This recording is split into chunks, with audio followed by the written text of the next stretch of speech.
এই গল্পটা কোরআনের। এই মোহাম্মদকে মেনে নেওয়া লোকজন, তোমরা চিন্তা করে জবাব দাও, কি দিয়েছে তোমাদের আল্লাহ তোমাদেরকে? ক্ষুধা আর ভিক্ষা ছাড়া? আফসোস যদি তুমি বুঝতে পারতে, আমাদের আল্লাহ আমাদেরকে ইজ্জত দিয়েছে, মাথা উঁচু করে সবার সামনে কথা বলার সাহস দিয়েছে।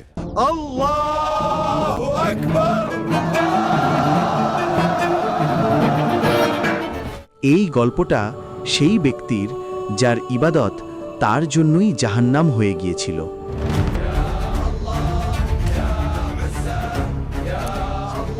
তুমি কি এভাবেই যাবে তওয়াফ করতে? হ্যাঁ, এইভাবেই যাব তাওয়াফ পড়তে। মাথা ঠিক আছে তোমার যে এই কাপড় পরে যাবে?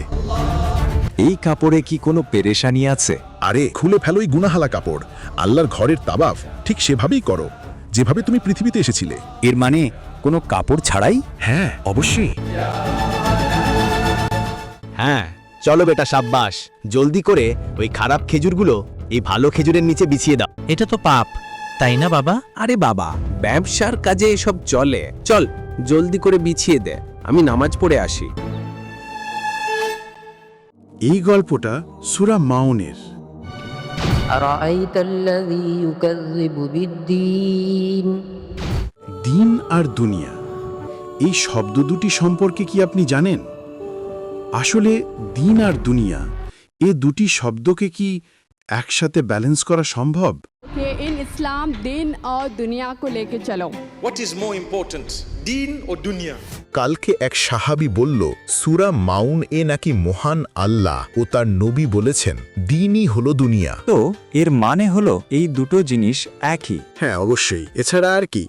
তো আমরা কিভাবে আমাদের দিনকে দুনিয়ার সাথে মিলিয়ে ফেলি?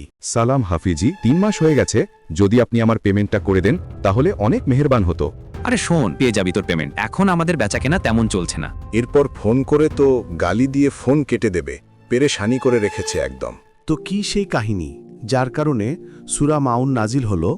আর 1400 বছর পূর্বে নাজিল হওয়া এই সূরাতে আজ আমাদের জীবনের রেলেভেন্স কি জানবো আজকের ভিডিওতে। أرأيت الذي يكذب بالدين فذلك الذي يدع اليتيم ولا يحض على طعام المسكين